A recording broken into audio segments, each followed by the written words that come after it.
Today I'd like to go over allegedly valid arguments and the problem with them. Now, when I say allegedly valid arguments, I do not mean any argument that is made on the premise of research and any form of facts or evidence someone may be able to recall.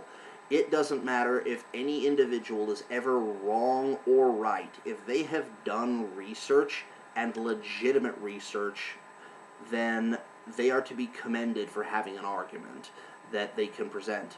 So this is in reference to when someone does not do legitimate research, and I'll go into legitimate research in a moment, and takes a statement that presents any form of data whatsoever, any sort of fact or figure to them, and assumes that it is valid, and you only take a source of information like that at face value because you want it to be valid.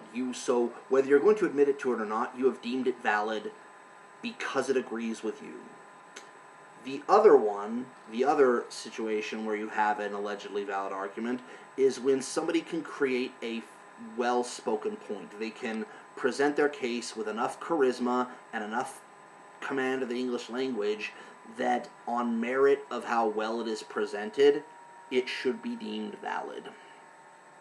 And these are the two things I'd like to discuss as major problems in people being able to communicate their point. Because no matter who you are, if you have done either of those two things, you are making it very difficult for people to A, take you seriously, and B, trust that you can be spoken to in the given subjects involved. So I'd like to go into a bit on how social media has perpetuated this problem quite a bit. Basically, when social media came about, it did something that emails, instant messaging, texts had never had the ability to do, and that was to broadcast vast amounts of information on a single platform that millions of people share.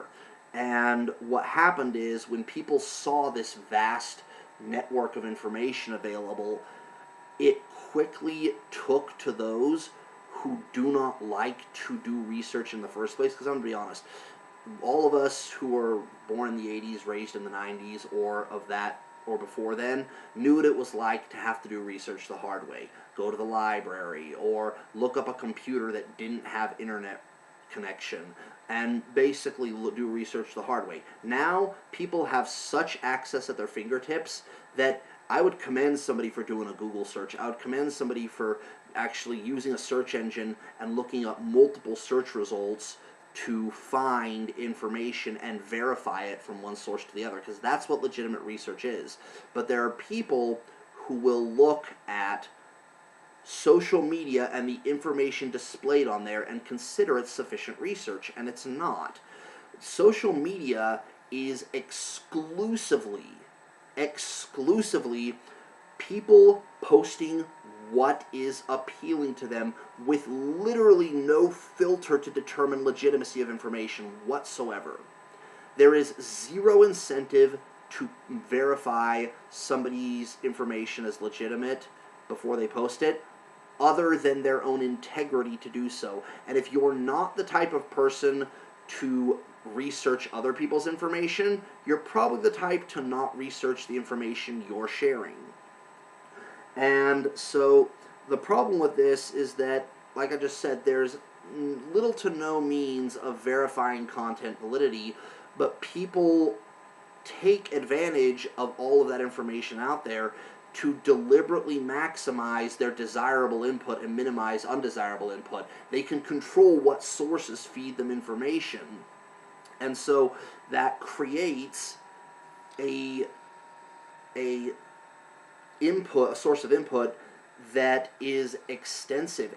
Most people utilize social media, and most people utilize social media intensively. So you have that great of an impact, that great of an input on you, and you have deliberately restricted what information you take in.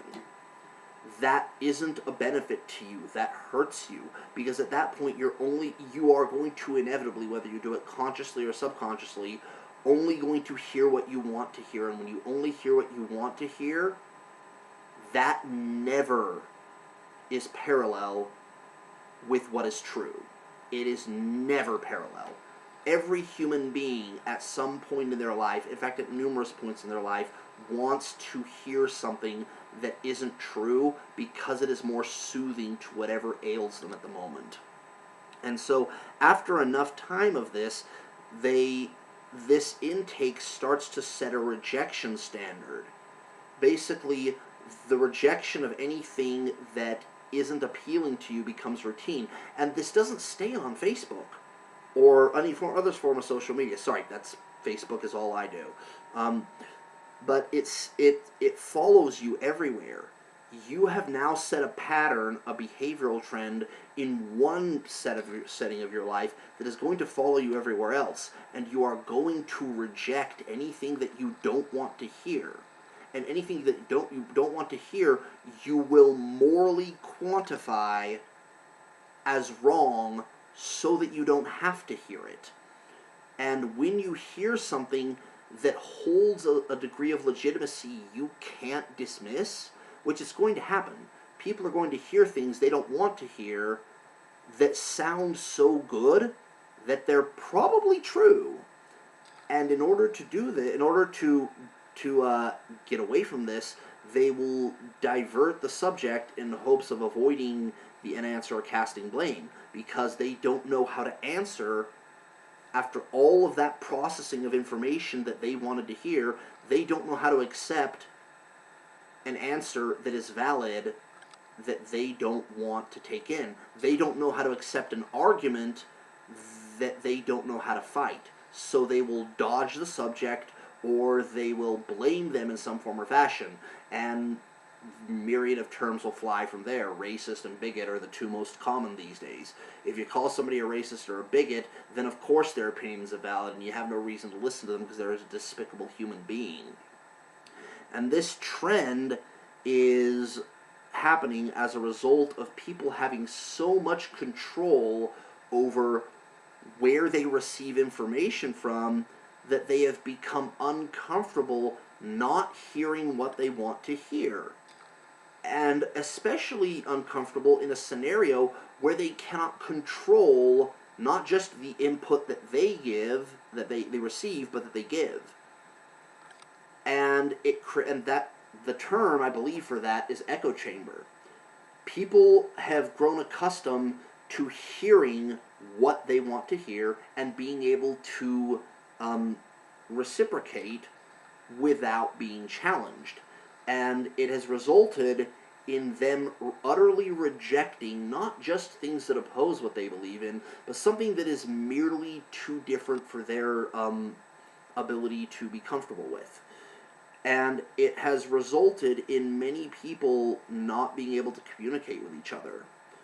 If you're going to live in today's society and be a tolerant and peaceful and accepting human being, you have to accept that a valid argument exists for everything. Devil's advocate has been played for as long as I've ever heard of, and it's basically the idea that you believe in something, but you are going to argue against it for various purposes, and if you can argue against your own case, I can guarantee you somebody else can.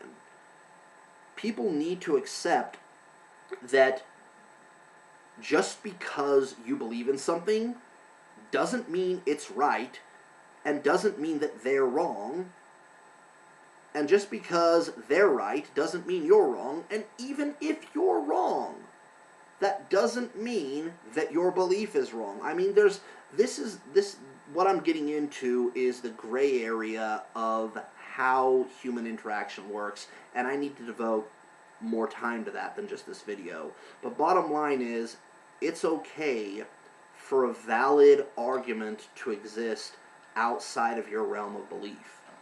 Because that's part of humans being intelligent, that's part of humans being individuals, that's part of humans believing things differently.